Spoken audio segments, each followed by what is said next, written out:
Well, we're back this week for another edition of Te Akau TV, and we're joined by Te Akau trainer Mark Walker. Mark, what a week it's been, I guess, culminating in the victory of Skew-Wiff there at headquarters on Melbourne Cup Day yesterday. How was that? She come through the run well. Yeah, pretty satisfying win, Hamish, because she certainly hasn't been a kid's pony at times. She's been quite naughty, to say the least. So it's a pretty satisfying win for everyone. Fantastic. And I guess just a bit of a background from you. I know you've been very busy and we haven't been able to pin you down on Te Akau TV for a while, but Sam and Reese have obviously, and Ben, have been doing a great job to fill the void while you've been busy setting up Cranbourne. Can you give us a bit of an update on the stable, where it's heading, and also, I guess, the future of New Zealand racing is seeming a lot more brighter now than it was probably 12 months ago as well? Yeah, so we've got 20 boxes up and running at Cranbourne. So that was the first stage of the development. And the second stage, I've got a meeting with the CEO on Monday to tick off some boxes for the second stage before we start that. And obviously with Entain coming on board in New Zealand, there's been so many positive things. Stake money across the board's up 30%. And there seems to be new initiatives coming all the time. So it's pretty exciting. And we're not far away from the ready to run sale. We haven't had yearlings available on the website for a while, but there'll be some some horses that are ready to go up there, I assume, at the back end of November as well. Yeah, definitely. So did all the study on the videos, and the team's come up with a short list. So then the next stage will be to inspect them physically on the sale grounds and then obviously vet them. And how's the process going in terms of identifying horses that are right for Cranbourne, or whether they're better suited to be able to start their career in terms of being broken in New Zealand? How does that process work? Yeah, it'll be a bit of trial and error at this stage, but obviously different carnivals at different times of the year. Like the carnival, obviously, in Melbourne finishes basically Saturday week. And then basically it's just starting to begin in New Zealand this weekend with the 2,000 guineas. So mainly the carnivals don't clash really. So we'll be earmarking different horses that are just suitable to environments and distance races and all that type of thing. And that's been a big thing from Cranbourne, I guess. Australia opens up the opportunities of more 1,000-metre races, which New Zealand doesn't have many of, and some of these horses that are very well bred can win over those distances where 1,200 might be a step too far here in New Zealand as well. Yeah, we've already seen that in Melbourne. A filly of Fortuna's called Rubicon Crossing. She was good first up over 1,000. So it just gives us more scope and more variety for the horses going forward. Well, I guess it's an exciting time, and the stable is open to any horses in Cranbourne from any ownership group. They don't need to be Te Akau owned, but I'm sure you're opening the doors to anyone that wants to race a horse with you as well, Mark. Yeah, definitely. So a good example, just yesterday, Skew-Wiff was owned by Waikato Stud, and it's not just the Tangerine that is in the stable. Waikato Stud's there, Cambridge Stud, Fortuna, as I mentioned. So we're looking to take on horses from other syndication companies in Australia as well. The eye of a horse recently in France to give to us to train. So no, looking forward to a lot more variety coming out shortly. Fantastic. We're going to touch on a few meetings in a second, but we're going to kick off there at Pakenham there on Friday, and it's another example of a horse with ability here in New Zealand, low in the handicaps, which you've sent over, and has run some pretty good races going into this race there on Friday. So that's race 3, the GG Engineering BM64 handicap over 2,000 metres. Savoir Faire contested the Derby in New Zealand last year, has had the 2 runs in Australia, and now lines up there at Pakenham on Friday from barrier 3 with Luke Cartwright, the apprentice on. Yeah, so even with the claim, he still gets back to 60 kilos, and I think the key to him is stepping to the 2,000 metres. So I think we'll see the best of him on Friday, especially from a soft draw of barrier 3. And we move on to Rapa on Saturday, and there's some pretty strong and competitive fields there. 16 runners nominated at this stage, Mark. Are we expecting them all to take their place?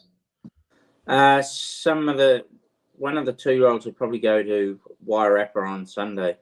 Okay, well, we're going to kick off there in race 1, the virtual print design and branding 2-year-old, set weight and penalties 1,000 metres. Marikato showed a bit of scope there, winning a trial last week, beating the proven or race winner there, Bellatrix Draws Barrier 10 with Vinnie Colgan on board. Yeah, he did trial up really nicely, and he's a horse, big, strong horse, and look forward to his first run. Bit of a tricky draw, but he's a nice horse going forward, that's for sure. And hooray for Henry there, the Harry Angel gelding, Draws Barrier 6 with Joe Cameron on board. Yeah, another nice horse. He has jumped out particularly well against the older horses at home, so we expect he'll go a nice run also. Bellatrix Star, who we know has ability, Draws Barrier 4 there. Niranjan Palmer takes the ride. Yeah, she trialled the other day at Tirapa just for fitness reasons, and she comes into it with race experience, so she's probably got the advantage over the rest of the field. And the other filly captured by Love, I assume that's the one that will be moving elsewhere? She'll probably run at Wairarapa on Sunday. Fantastic. And moving down to race 3, the Norris Ward McKinnon Mile for the 3-year-olds. War of Succession, the Tavistock gelding, Draws Barrier 10 with Sam Spratt on board. Yeah, he won a nice race last start. He's a horse that's improving all the time, and I think we'll see the best of him once we get to a mile and a quarter and beyond. He's quite a nice horse in the making, I think. Race 4, the Pimp Your Ride 1400 rating 65 benchmark Spellcraft, Draws Barrier 6 with the apprentice on Niranjan Palmer. Yeah, he's been a touch disappointing lately. He might need an easier drop. Once he gets down to a grade of 60, I think he can be winning races again. Race 5, the North End Law 1200 rating 65 benchmark, Inca Bell and Francie there. Yeah, Inca Bell, she's a class dropper, so she was racing in better company last year and now eligible for 65, so we expect her to run fresh from really well from a good draw. And Francie, look for her when she steps out. She won a maiden at a mile, so once she gets back to that type of distance, she'll be better. And race 6 is a very interesting one. It's a listed Legacy Lodge sprint, open handicap over 1200. Wolverine was over in the Chris Lee stable, but now finds itself here or back on her home shore.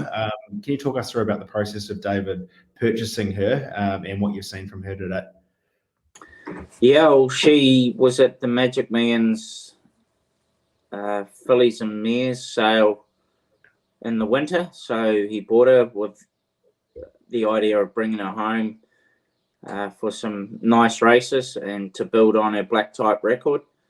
So she's been well prepared for Saturday. She's been in really good form.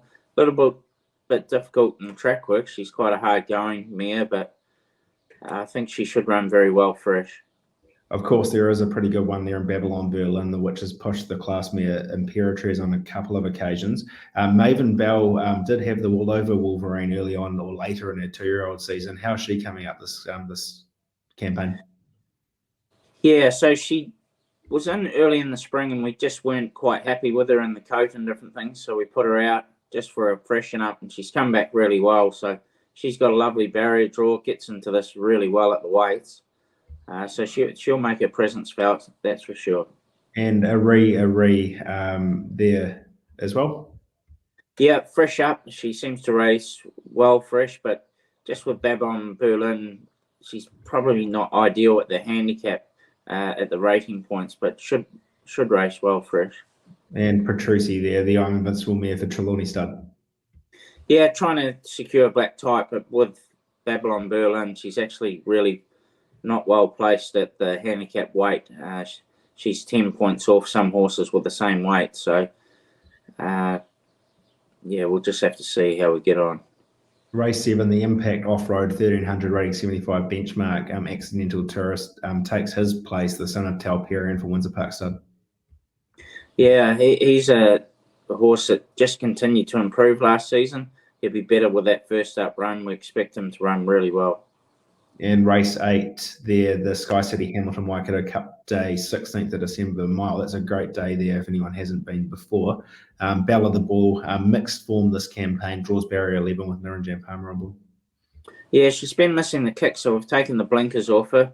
And if she jumps out with them, she should be starting to show a bit of form, but it has been a touch disappointing this preparation.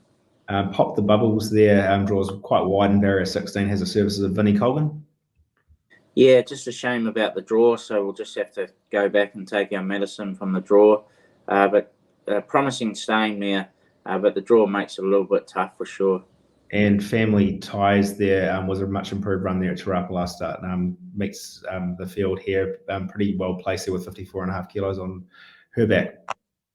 Yeah, she tries really hard. She's a listed winner as a 3-year-old, and once we get her back over that up in distance, she should find winning form again. Right, and a pretty exciting day on the New Zealand racing calendar there with the new 2000 Guineas Day, the start of Cup Week market, be a day pretty close to your heart. Oh, I reckon in the Cup Week's always a tremendous week, and Te Akau's had a lot of success for a very long time down there. So the barrier gods haven't been good to us, that's for sure. Who's your favourite winner that you've had in your career down there? Oh, Darcy Brahma was pretty special that day. There you go. Well, race 5, we kick off in the listed Donaldson Brown Pegasus Stakes. 3 runners engaged, one which I believe has been on the plane down there today. We might start with her and Dance Arena. Draws quite wide there in barrier 15, but has Warren Kennedy on board. Yeah, so she's trying to get black type, Hamish.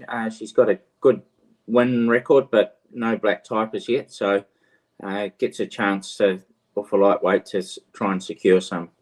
And Chulla there met the stablemate on the Bubbles there at Ashburton last start. It was a Monday a few weeks ago. They've got similar draws there on the Bubbles and Chulla, drawn 12th and 11th respectively. Can you talk us through their chances? Yeah, Chulla better suited back to the 1,000 metres, we think. Up in the weights, but that's just what he's earned these days. So he always seems to race quite well down the chute. And on the Bubbles, great to secure a win last start. He's had a few breathing issues and wind operations and what have you. And if he recaptured his best form, I'm not sure if you know, Hamish, but he's actually raced against I Wish I Won 3 times and beaten him. So he has got very, very good form. The Levin Classic form of his year, obviously the most probably prestigious form in Australasia at the moment, with obviously Imperatriz, I Wish I Win, and on the Bubbles competing that race, and a handful of other very smart horses. So as you mentioned, keep an eye on him. Race 6, the Scenic Hotel Group Premier, rating 75 benchmark. Insatiable, a horse that the stables had a lot of time for over the years. He's really started to show his true worth, winning his last 2 starts. Yeah, exactly. He's been a big horse and just taken a while to mature physically enough to turn that into race day performances. And he's just starting to do that now. So we expect him to go on with it as well. And Warren seems to get the best out of him, that's for sure. And race 7, the listed Nautical Boat Insurance Metropolitan over 2,600. It's a key lead up here to the New Zealand Cup. And one that's been on the New Zealand Cup path is the Mighty Spa. Is he still in the nominations for that race, Mark? Yep, yeah, he definitely is. So the first 3 in this race get exemption free. So yeah, hopefully he can run the first 3 and we see him New Zealand Cup Day. And Mez been impressive to win their last start. Ran second in the Oaks there behind Pennywecker with a barnstorming run. She's finally starting to show her form over distance.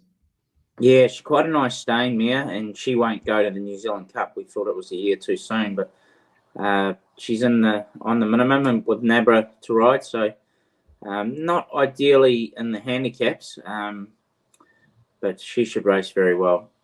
And race 9, the Group 1 Al Basti Equiworld Dubai 51st New Zealand 2000 Guineas, a race that the stables had a lot of success with in the past, with the likes of Embellish, Darcy Brahma, who you mentioned,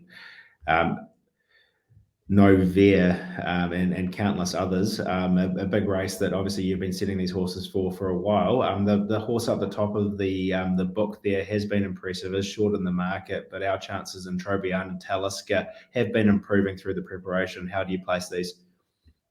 Yeah, I was in Christchurch last Thursday morning and really quite taken with both of them. Their work was strong. So obviously the favourite's $1.50 or 60 for a reason. It's a very promising horse, but Riccarton can trip up some horses, Hamish. That's a very strong mile there. So our 2 horses we think will relish the trip, and draws haven't been that kind to us, but both are definitely each way chances. Fantastic. And race 10 there, the Blue Star Taxis Premier rating 65 benchmark. Our Millie B draws barrier 7 with Michael McNabb on board. Yeah, she didn't have the best of runs last time. She was out in the car park getting a hot dog and hot chips on the way down the straight. She was that wide. So with a decent ride, she's got to be a chance. And moving over, that wraps up the runners at Riccarton. Moving over to Flemington, and the race we'll all be watching there on Saturday kicks off 5:50 p.m. New Zealand time, and that's the Darley Championship Sprint. Imperatriz, you were over there in Melbourne, Mark, for her victory there in the Manikato. How she kind of bounced through that run. She draws barrier 8 here. There's a few more here that have come from the Everest. The field's a lot more competitive, and people have been questioning a couple of things. I guess it's the first time down the straight, and also at Flemington. What are your views on her going into this race on Saturday? Well, we were quite lucky. We had a month in between the Moya and the Manikato. So she went and had a gallop down the straight on that in between runs, and we were able to just give her that experience. So there's a horse in there, a Godolphin horse called Inner Secret, and it's had 2 starts down the straight for 2 wins, and it will be a really hard horse to beat, we think.